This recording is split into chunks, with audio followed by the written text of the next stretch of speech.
सकाळी जे निघालेली आहे ते आता तुम्हीच बघायलाच म्हणून मला वाटायला बरे.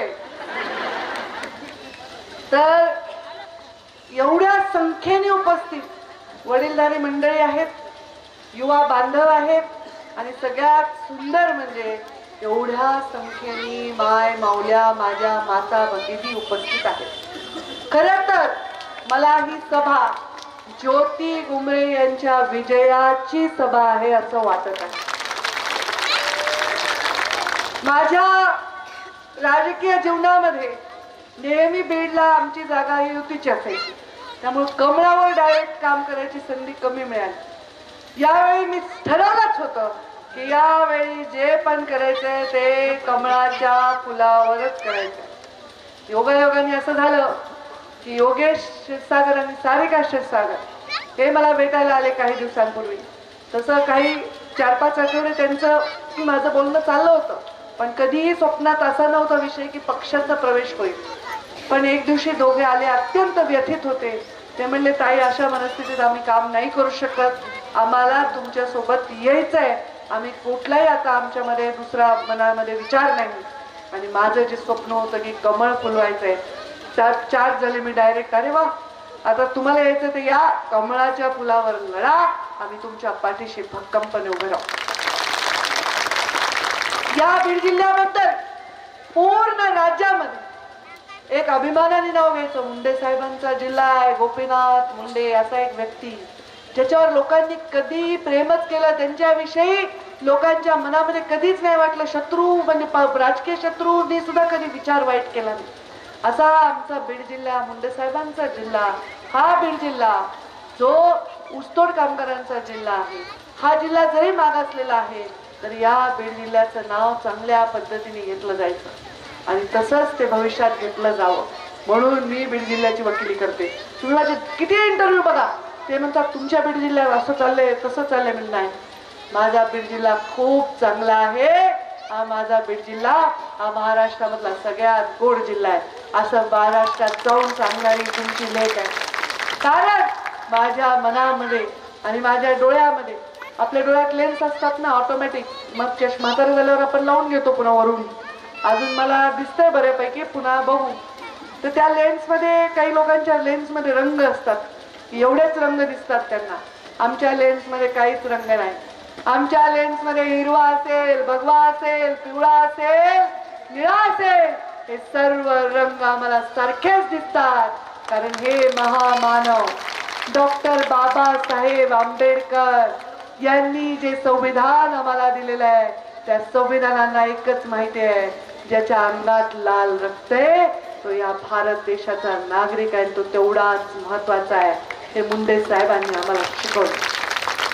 आज संविधान दिवस आहे आणि या संविधान दिवसामध्ये या बीड जिल्ह्यामध्ये 100% भारतीय जनता पार्टीचे कॅन्डिडेट उभे करून एक सुसंस्कृत सुविद्य असा चेहरा भारतीय जनता पार्टीच्या निमित्ताने या बीडचा नगराध्यक्ष म्हणून आपल्याला लाभावा, यासाठी आपण आमच्या उमेदवारांना कमळाच्या फुलासमोरचं बटन दाबून येणाऱ्या 2 तारखेला प्रचंड मताने विजयी करा. का विजयी करायचंय? एवढ्या जणी तुम्ही का आलात? कारण महिला जिथं जातात ना तिथं बरकत असते. माणसं तर जमा होतात सभेला, पण बायका येत नाही. कुणी येऊ तिकडं, देशाचा नेता होय बाबा, माझं पाणी आलंय, मला स्वयंपाक करायचंय, मला घरचं बघायचंय, मला मुलांची काय. बायका घराच्या बाहेर येणं फार मोठं चांगलं लक्षण आहे. घराच्या बाहेर येऊन इथे बसल्यात ना माझ्या महिला, माझ्या आया बहिणी. काय मी उदाहरण दिलं सभेमध्ये, मला सांगा बरं, आधी खूप आधी एक युग होतं, सगळे लोक खूप चांगले होते. त्याला काय युग म्हणतो आपण? सतयुग, बरोबर. सतयुगानंतर प्रभू राम आले, ते कोणतं युग होतं? कोणतं युग होता? त्रेतायुग. त्याच्यानंतर श्रीकृष्ण आले, ते कोणतं युग होतं? द्वापर युग. आणि नंतर काय आलं? कलियुग आलं, बरोबर आहे. कलियुग चांगलं आहे का वाईट आहे? कलियुग रे बाबा. आपण म्हणतो ना म्हातारा म्हातारीला नीट वागवत नाही, पोरगा आणून कलियुग आहे रे बाबा. मोठ्या माणसाला उलट उत्तर द्यायला पोरं, कलियुग आहे रे बाबा. महिलांवर त्रास द्यायला कलियुग आहे. कलियुग चांगला आहे का? नाही. पण असं मी वाचलं, कारण मी थोडी आध्यात्मिक आहे आणि खूप देवाचं म्हणण्यापेक्षा वैज्ञानिक दृष्ट्या काय आहे ते वाचत बसते. मग मी वाचत असताना माझ्या लक्षात आलं की कलियुगामध्ये घोर कलियुग यायच्या आधी एक युग येतं आणि ते आहे शक्तियुग. शक्ती म्हणजे काय? काय शक्ती? स्त्री आहे जिच्या शिवाय शिव देखील शव आहे. ती आहे शक्ती आणि ती आहे स्त्री. आणि या स्त्री एवढ्या संख्येने या शक्तीचं प्रतीक इथे आलेले आहे. हे शक्ती युग आहे आणि शक्ती युग आहे म्हणून आम्ही एक स्त्री जी डॉक्टर आहे, आता त्या स्त्रीच्या हातात पहिल्यासारखं तलवार किंवा गदा किंवा त्रिशूळ नाही द्यायचं. त्यांच्या हातात अवजार आहेत. डॉक्टर आहे आमची, इंजेक्शन वगैरे घेऊन अनेस्थेशिया देतात. त्या जर आल्या तर हे जे बोगस काम करणारे लोक अनेस्थेशिया देऊन त्यांना बाहेर काढून देतील. या बीडच्या हिताच्या बाहेरचे लोक त्यांना बेशुद्ध करून टाकू शकतात, एवढी ताकद आहे. तर हे शक्तीचं युग आहे आणि म्हणून इथे हे उमेदवार दिलेले आहेत. तिकडे आमच्या माजलगाव मध्ये पण एक छोटी मुलगी 22 वर्षाची उमेदवार आहे आमची नगराध्यक्ष पदाची, आहार तज्ञ आहे ती. हे शक्तीचं युग आहे. आमच्या गीता राजे बाळराजेंच्या सुविद्य पत्नी ह्या आमच्या उमेदवार आहेत. त्यामुळे मला असं वाटतं मी प्रचार करायला, सारिका प्रचार करते, योगेश आमची मेजॉरिटी जास्त झाली बरं का.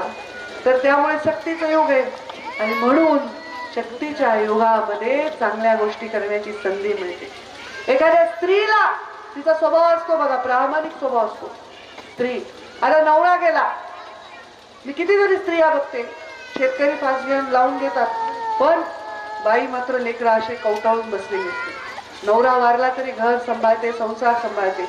आणि जर बायको वारली तर वर्षाच्या आत काय असताना आणतात खूप लोक. तर पण ही परिस्थिती आहे कारण ही स्त्री प्रामाणिक आहे आणि ही स्त्री प्रामाणिक आहे ती तिची शक्ती आहे आणि तिला उधार जमत नाही. बघा जमते का उधार?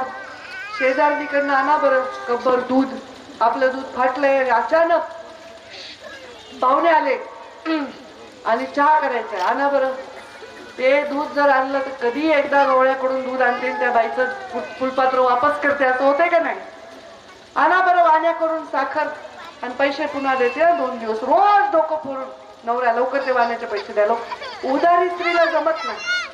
आता या मायमावले बसल्या, यांना लाडकी बहीण केलंय सरकारने, तर त्यामुळेच आम्ही मंत्री झालो ना. तुमच्यामुळेच हे सरकार आलेलं आहे.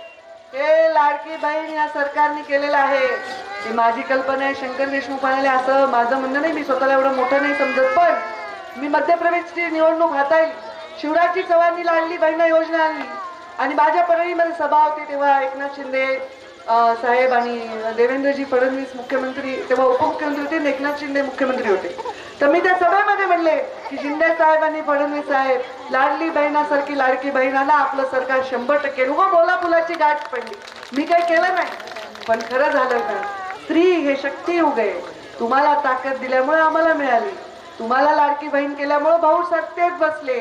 त्यामुळे ही लाडकी बहीण आम्हाला सोडणार नाही, कारण ती कुणाचेही घेतलेलं विसरत नाही. ही शक्ती आहे. आणि तुम्ही म्हणलात आता वाढवायचं, आता हे काही जरा काही बोगस झालेत ना, ते जरा करू दे ना. बोगस लोक बाजूला, एक लोक 5-5 सहसा गेलेत, कुणी खोटेच दिलेत, पुरुषांनी स्त्रियांच्या नावाने गेलेत, असे काही प्रकार घडले. ते सगळं टाळून, सगळं नियोजित करून सरकारने शब्द दिलाय लवकरच हे पण भूमिका घेऊ, तर हे होणारच आहे, त्याच्यात काही वादच नाही. ज्यांनी आधी दिले ते वाढवून तेच देणार ना, दुसरं कोण देणार आहे? सरकार आमचंच आहे ना, देशात आहे, राज्यात आहे. आता तुम्ही म्हणता सरकार तुमचंच आहे, पण मग मी म्हणलं ना स्त्री पाहिजे ना. आता या सगळ्या टीमच्या मागे मी आहे आणि मी पालक आहे तुमची, मी संपर्क मंत्री आहे. मी वचन दिलंय की नगर अध्यक्ष निवडून द्या, नगरपालिका ताब्यात द्या. दर 3 महिन्याला मी नगरपालिकेची स्वतः बैठक घेईन. एवढे काम झाले की रेल्वे कधीही या पण आज स्त्री दार्जिन दिलाय. केशर काकू क्षीरसागर त्या काळामध्ये किती वर्ष त्या राहिल्या खासदार, आज स्त्री दार्जिन दिलाय.